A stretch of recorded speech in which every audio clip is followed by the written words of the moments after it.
Hey guys, it's Roderick. I'm here with Jean Grey number 4, which is the end of this limited Jean Grey series. So, if you have not, go and watch my Phoenix Resurrection video because that's going to add some flavor and context because I'm going to kind of reference that and what happened in that because as I've said, I believe that in song, Phoenix Resurrection, and then this Jean Grey Limited series are really 3 parts of the same story. I know a lot of some other people kind of on Twitter had the same idea that I did, that this really is a trilogy or the end of a 3-part series where we have in song Phoenix Resurrection and Jean Grey number 4. So sit back and let's get started. So at this point, Jean is now surrounded by all the previous versions of herself, right?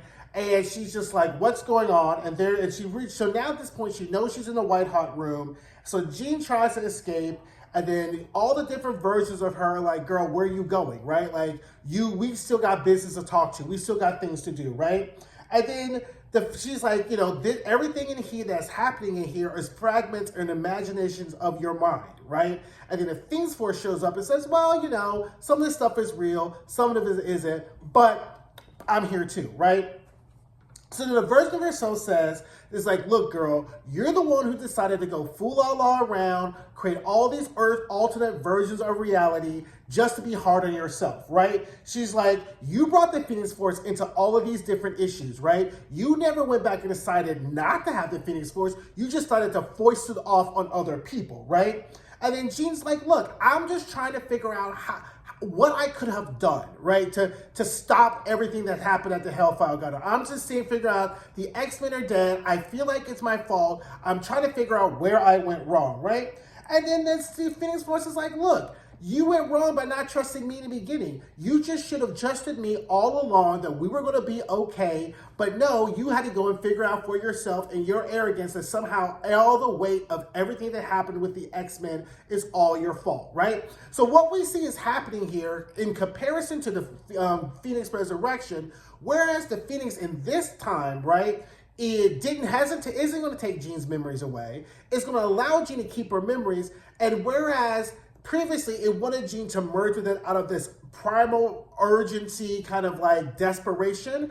Now, what the tactic that Phoenix Force is taking is, bitch, you're gonna realize you need me because I'm the only one that's gonna get us, that's gonna get us and your friends and your family out of this, right? So the tactic that Phoenix Force is taking or has taken through these 4 issues is, she's just going to sit back and let Jean come to the realization that they are better off together, right? Again, I like this weird toxic relationship, right?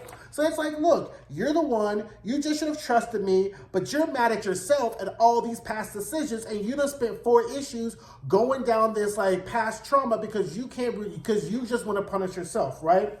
And then at this point, we see the Phoenix Force kind of inhabits Jean, right?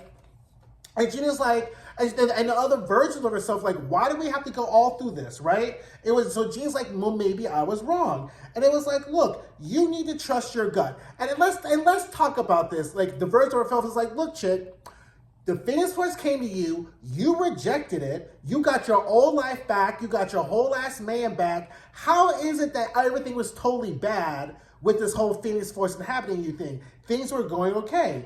And then Madeline comes out. So here comes Madeline. And she's like, look, and so Jean's like, here we go again with this bitch. And Madeline's like, no. I'm just showing up because I'm your clone, right? But the truth of the matter is, when you went back and tried to stop what happened in Inferno, you didn't inhabit the Phoenix Force then, and you could have stopped me. You made another decision. And Jean's like, this is not my fault. Stop blaming me for everything. And then Madeline makes a very excellent point. I know I stay on Madeline's throat a lot, but Madeline makes a point. I am alive because of your bad choices. Because all you had to do was keep the Phoenix Force when it came down to you in your little sea cocoon, and it never would have went to me, right? But because you chose what it did was so horrible, right? So therefore, you sent it off to me. I came to life. I ain't shit, did ain't shit things, and now this is where we are, right? But Jean and Madeline and the version of herself in the White Hot Room come to realize that even though we have great mutant powers, what we have to realize is that we really love and really love hard, right? And that life is not always about getting things right, but it's learning from your past mistakes, right? So then that's when the Phoenix Force is like, aha, Bitch, I told you also it wasn't that bad. So then Jean starts to remember the Hellfire Gala and remember all the events and how she's trying to save people and fucking treacherous ass Mora killing her or whatever like that. And we see all these scenarios. So what I think was happening, as many people have thought, is that this is just Jean Grey's mind coming back together, right? So the fragments of like, psychic consciousness of her mind is in this white hot room, coming back together, and then Jean appears outside the white hot, or in the white hot, inside the white hot room, and she sees another verse. She sees her body. She sees Apocalypse. She sees Exodus. She sees Hope. Right. So she's like, "Oh shit, what is this?" So then she goes and then transfers the Phoenix Force into, or touches it and gives her body a little bit of Phoenix juice that allows Hope to mimic it. Hope turns into an angel with a fiery sword, runs Apocalypse away, right?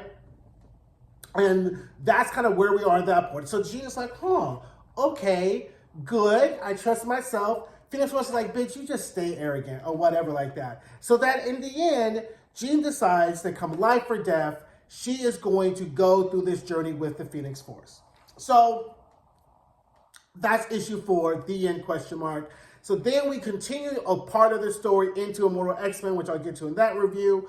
But I wanted to say, as far as the ending of a 3-part trilogy, I liked it. I mean, it's a Jean Grey-centric story, so I'm always going to like it. But I just felt like it just meandered, right? To get to the point of Jean realizing that maybe I am life, I am death, I am fire incarnate, it just kind of took the longer way around. And I mean, again, Louise Simonson does an excellent job of Jean's characterization. It just, again, she just went all the way around to get to a point where I would have rather her get to that point sooner, and then we see Jean figure out how she's going to kind of fix and help the X-Men, right? But I recognize it's a 4-part book. That's why they keep us on the hook. Then we all have Fall of the House of X, Rise of the Powers of X. So, I mean, it's good, I liked it. I just felt like there were such higher expectations for this book than what it actually delivered, right? I won't say it disappointed, but it just kind of was like, okay. I mean, that end panel with Jean holding the Phoenix Force was fantastic. Like that, I mean, that's the payoff, right? Like that's what we paid all 4 issues to see, is Mother back with the Phoenix Force, and now she's gonna come in save the day. But I felt, again, that a lot of the characterization and choices that Jean made throughout these 4 issues just didn't really make a whole lot of sense. Like, if you're going to go back in time and make some different choices, as the Madeline clone's version said, you picked all the wrong shit, right? So, like, in the first issue, when she decided, okay, I'm going to give all the memories back. Okay, that makes sense, right? Maybe you were wrong there. But then once she started giving the Phoenix Force to Logan and Scott, or that whole bullshit Inferno thing with Madeline, I was like, girl, of all the choices you think you made of your life, those 2 are the ones you think set things off.